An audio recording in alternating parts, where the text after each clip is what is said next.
Hello everyone. हम gamma function से related example कर रहे थे। तो इस वीडियो में हम आगे के एग्जांपल देखेंगे। तो देखिए आपका इस वीडियो का जो फर्स्ट क्वेश्चन है, to evaluate integration 0 to pi by 2 sine x की पावर पी कोस एक्स की पावर क्यू डी एक्स। यहाँ जो आपका पी है वो ग्रेटर देन -1 है और जो क्यू है वो भी ग्रेटर देन -1 है। तो आपको इसकी वैल्यू को निकालना है। वैसे ऐसा सा क्वेश्चन आपने बीटा फंक्शन की एक्सरसाइज में कर रखा है, बट हमने वहाँ बीटा फंक्शन की फॉर्म में ही इसको निकाला था। मतलब कि इसको हमने बीटा फंक्शन की फॉर्म तक एवेल्युएट किया। इस वीडियो में हम इसको गामा फंक्शन की फॉर्म में लेकर आएंगे। आपको इसको कैसे करना है, इसको सबसे पहले आपको बीटा फंक्शन की फॉर्म में लेकर आना है, जैसे कि आप पिछली एक्सरसाइज में कर चुके हो। उसके बाद आपको बीटा और गामा फंक्शन के बीच में जो रिलेशन होता है, ये वाला B M comma N is equal to gamma N upon gamma M plus N, इस रिलेशन का यूज़ कर कर आपको उसको गामा फंक्शन की फॉर्म में लेकर आ जाना है। ठीक है, तो पहले हम इसको बीटा फंक्शन की फॉर्म में लेकर आते हैं इस इंटीग्रल को, फिर हम इसको गामा फॉर्म में कन्वर्ट कर देंगे इस रिलेशन की हेल्प से। ठीक है, तो हम सबसे पहले मैं इसको आई मान लेता हूँ।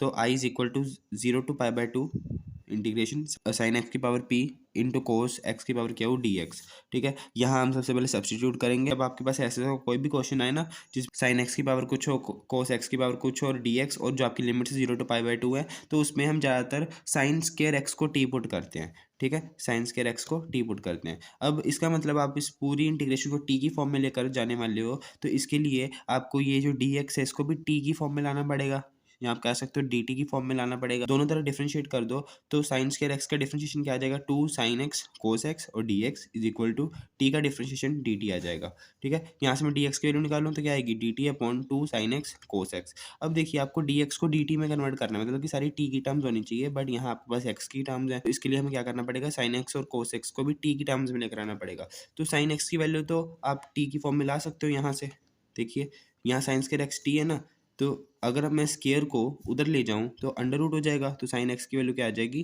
टी की पावर 1/2 आ जाएगी, है ना। तो साइन एक्स को मैं क्या लिख सकता हूँ, टी की पावर 1/2, वो मैंने लिख दिया। अब कोस एक्स की वैल्यू को फाइंड आउट करना है। तो आपको पता है कि कोस स्केयर एक्स किसके इक्वल होता है, 1 माइनस साइन स्केयर एक्स होता है। अब यहाँ से मैं स्केयर को उधर लेकर जाऊंगा तो 1 माइनस साइन स्केयर एक्स की पावर 1/2 हो जाएगा, और साइन स्केयर एक्स की वैल्यू क्या है, वो तो टी है, तो 1 माइनस टी की पावर 1/2 हो गया। इसका मतलब कोस एक्स की जगह मैं क्या लिख सकता हूँ, 1 माइनस टी की पावर 1/2 लिख सकता हूँ। ठीक है, तो वही मैंने लिखा है, कोस एक्स की जगह 1 माइनस टी की पावर 1/2। इसको थोड़ा सा और लिखूँ, आगे सॉल्व करूँ तो क्या आ जाएगा, डी टी अपॉन 2, टी को मैं अंडर रूट टी लिख सकता हूँ क्योंकि यहाँ टी की पावर 1/2 है। सिमिलरली इसको मैं अंडर रूट 1 माइनस टी लिख सकता हूँ। तो डी एक्स की वैल्यू मेरे पास ये आ चुकी है। साइंस के एक्स की जो वैल्यू है उसको मैंने ये निकाल रखा है, टी निकाल रखा है इसकी वैल्यू को, और एक वैल्यू हमने यहाँ से भी निकाली है कोस एक्स की। कोस एक्स लगा लो या फिर कोस स्क्वायर एक्स लगा लो, इसकी वैल्यू हमने क्या निकाल रखी है, 1 माइनस टी। तो ये सारी वैल्यूज़ को मैं इस इंटीग्रेशन के अंदर पुट कर दूंगा। बट इस इंटीग्रेशन के अंदर पुट करने के लिए आपके पास यहाँ साइन स्क्वायर एक्स होना चाहिए ना, यहाँ साइन की पावर पी है ना, बट यहाँ तो हमने साइन स्क्वायर एक्स को टी पुट करा है। ठीक है ना, तो सबसे पहले हम इसको कन्वर्ट करना पड़ेगा इस साइन को साइन स्क्वायर एक्स में। साइन स्क्वायर एक्स की जो टर्म है मुझे इस इंटीग्रेशन के अंदर लानी पड़ेगी। देखिए मेरे पास आई ये था। ठीक है, तो मुझे यहाँ क्या लेकर आना है, साइन स्क्वायर एक्स चाहिए, है ना। तो देखिए इसको मैं क्या ऐसे लिख सकता हूँ, साइन स्क्वायर एक्स, ठीक है, और इसकी पावर p/2। ऐसा क्यों किया मैंने, साइन स्क्वायर एक्स की पावर p/2 इसलिए कर दिया क्योंकि जब मैं p/2 को इसके अंदर लेकर जाऊंगा तो ये पावर जो है मल्टीप्लाई हो जाएंगी दोनों, p/2 इंटू 2 हो जाएगा। p/2 इंटू 2 करोगे तो क्या आएगा, p ही आ जाएगा, और ये दोबारा साइन एक्स की पावर p बन जाएगा। साइन की पावर p को मैं साइन स्क्वायर एक्स की पावर p/2 लिख सकता हूँ। सिमिलरली कोस के साथ में मैं ऐसे ही करूँगा, कोस स्क्वायर एक्स की पावर q/2 लिख दूंगा। पावर्स को मल्टीप्लाई कर लो, दोबारा क्यू बन जाना है ये, और D x as it is 0 to π/2 limits है आपकी। ठीक है, देखिए साइन स्क्वायर एक्स है यहाँ, तो साइन स्क्वायर एक्स की जगह हम क्या पुट करेंगे, टी पुट करेंगे। ठीक है, तो यहाँ टी की पावर p/2 आ गया। कोस स्क्वायर एक्स की जगह मैंने आपको बताया था क्या आएगा, 1 माइनस टी आएगा, और इसकी पावर क्या है, q/2 है। और डी एक्स की वैल्यू भी हमने निकाल ली है, वो क्या थी, dt/2 under root T into under root 1 minus T. और यहाँ इंटीग्रेशन की लिमिट जो है ना वो भी चेंज होनी है, वो तो हम चेंज करना भूल ही गए, ठीक है, तो उनको भी हम चेंज करते हैं। तो देखिए हमारे पास क्या है, साइंस के एक्स टी हमने पुट करा था ना, यहाँ इसकी हेल्प से, इस इक्वेशन की हेल्प से हम लिमिट्स को भी चेंज कर सकते हैं टी के अकॉर्डिंगली। तो देखिए जब आपका इंटीग्रेशन एक्स की फॉर्म में है, मतलब कि यहाँ जो वेरिएबल एक्स है, तब आपकी जो लिमिट्स हैं वो क्या है, 0 और पाई बाय 2, मतलब lower limit 0, upper limit pi by 2, ठीक है। इसको, इन लिमिट्स को अब हमें टी के अकॉर्डिंगली चेंज करना है, तो उसके लिए हमें क्या करना पड़ेगा, इस इक्वेशन में इन लिमिट्स को पुट करना पड़ेगा, मतलब कि जहाँ जहाँ एक्स है वहाँ वहाँ हम ये लिमिट्स को पुट करेंगे, तो उसके बाद हमारे पास की वैल्यूज आएंगी ना, वो हमारी न्यू लिमिट्स होंगी, ठीक है। तो सबसे पहले मैं यहाँ एक्स की जगह 0 पुट करूँगा, तो टी की वैल्यू क्या आएगी, एक्स की वैल्यू 0 पुट करने पर मेरे पास यहाँ टी की वैल्यू जो आएगी वो 0 आएगी, ठीक है। अब देखिए, अब यहाँ x की वैल्यू आप पाई बाय 2 पुट कीजिए, पाई बाय 2 पुट करोगे तो साइन पाई बाय 2 क्या होता है, 1 होता है, और 1 का स्क्वायर 1 ही आ जाएगा, तो t की वैल्यू क्या आ जाएगी 1। तो मतलब कि जब x पाई बाय 2 है तो t की वैल्यू क्या है, 1 है। तो इसका मतलब आपकी जो न्यू लिमिट्स है वो क्या है, 0 to 1, पहले 0 to पाई बाय 2 थी ना, अब क्या होगी 0 to 1, तो यहाँ लिख दो 0 to 1, ठीक है। अब जो जो कांस्टेंट है उसको इंटीग्रेशन के बाहर निकाल दो, तो यही तो कांस्टेंट है एक 1/2, तो 1/2 का हमने बाहर निकाल दिया, 0 to 1 टी की power p/2 as it is. यहाँ टी की पावर 1/2 है ना, अंडर रूट टी की मतलब टी की पावर 1/2, इसको ऊपर लेकर जाओगे टी की पावर -1/2 हो जाएगा, ये 1 माइनस टी की power q/2 as it is. Similarly यहाँ भी 1 माइनस टी की पावर 1/2 है, इसको ऊपर लेकर जाओ तो 1 माइनस टी की पावर -1/2 हो जाएगा, और साथ में D T as it is. अब यहाँ बेस सेम है तो पावर ऐड हो जाती हैं, तो क्या हो जाएगा 0 to 1 टी की पावर p/2 -1/2। सिमिलरली यहाँ भी बेस सेम है तो पावर ऐड हो जाएगी, तो हमारे पास ये आ चुका है, ठीक है। इसको थोड़ा सा और अच्छी तरह लिख लेते हैं, 0 to 1 टी की पावर, इसको मैं लिख सकता हूँ p -1/2, एल्सियम ले लिया। सिमिलरली 1 माइनस टी की पावर q -1/2 और डी टी। अब ये आप देख सकते हो कि ये आपका बीटा फंक्शन की फॉर्म आ चुकी है, ये आपकी जो पूरी है वो क्या है, बीटा फंक्शन की फॉर्म है। यहाँ वेरिएबल की पावर कुछ है और 1 माइनस वेरिएबल की पावर कुछ है, इंटीग्रेशन की जो लिमिट्स हैं वो 0 to 1 है, बस आसान है। अब तो इसको बीटा फंक्शन की फॉर्म में लिख देना है। बीटा फंक्शन की फॉर्म में हम कैसे लिखते हैं, बी एम कोमा एन होता है, एम मतलब जो इस वेरिएबल की पावर है उसमें एक को ऐड करना है, तो इस वेरिएबल की पावर क्या है, p -1/2 है, तो p -1/2 में जब आप 1 को ऐड करोगे ना तो आपके पास आ जाएगा p +1/2, ठीक है। सिमिलरली अब कॉमा यहाँ n आता है, n का मतलब जो 1 माइनस वेरिएबल है उसकी पावर में आपको 1 को ऐड करना होता है, तो उसकी पावर क्या है, ये है। तो q -1/2 में जब आप 1 को ऐड करोगे तो आपके पास आएगा q +1/2, ठीक है, और बाहर 1/2 एज इट इज़। तो ये आपका बीटा फंक्शन की फॉर्म में आ चुका है, मतलब कि 0 to π/2 sine p x cos q x d x इसके इक्वल होता है, ठीक है, बीटा फंक्शन की फॉर्म में। अब आपको उसको गामा फंक्शन की फॉर्म में लेकर आना है, तो उसके लिए आपको रिलेशन का यूज़ करना पड़ेगा। रिलेशन अभी मैंने आपको बताया था कि बी एम कोमा एन किसके इक्वल होता है, gamma M into gamma N upon gamma M plus N, इस रिलेशन का यूज़ करो, ठीक है।